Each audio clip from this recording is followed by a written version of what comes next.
గుండెనింద గుడిగంటలు serial ఎపిసోడ్లో June 17న మంగళవారం ప్రసారమైన ఎపిసోడ్లో ఏమి జరిగిందో తెలుసుకుందాం. మీనా బాలు కోసం కొత్త కారు కొనడం, దాని చుట్టూ జరిగిన పరిణామాలు హైలైట్గా నిలిచాయి.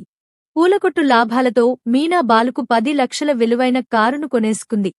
మొదట బాలుకు తెలియకుండా ఈ విషయాన్ని రహస్యంగా ఉంచుతుంది.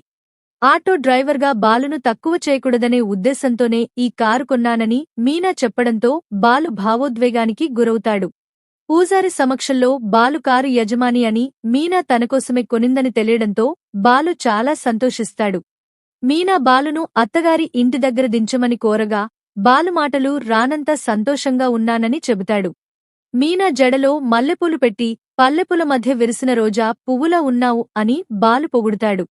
తన స్నేహితులకు కారు చూపించడానికి వెళ్లిన బాలు, మీనా బాలు పేర్లు కలిసి వచ్చేలా బిఎం అని కారుపై స్టిక్కరింగ్ వేయించుకోవాలని రాజేష్ సలహా ఇస్తాడు.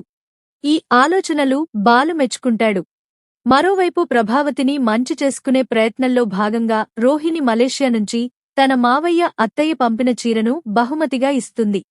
రోహిణి బహుమతితో ప్రభావతి సంతోషపడి ఆమెను ప్రశంసిస్తుంది. కారు ధర 10 లక్షలని బాలు చెప్పగానే ప్రభావతి షాక్ అవుతుంది. మీనా కారు కొనిచ్చిందని తెలియగానే మరింత ఆశ్చర్యపోతుంది. శృతి మీనాను ఎంతగానో మెచ్చుకుంటుంది. చివరికి తన భార్య తన గౌరవాన్ని నిలబెట్టిందని, తనకు ఒక ఆధారాన్ని చూపించిందని సత్యం మీనాను పొగుడుతాడు. ఈ భావోద్వేగ సన్నివేశంతో ఎపిసోడ్ ముగుస్తుంది.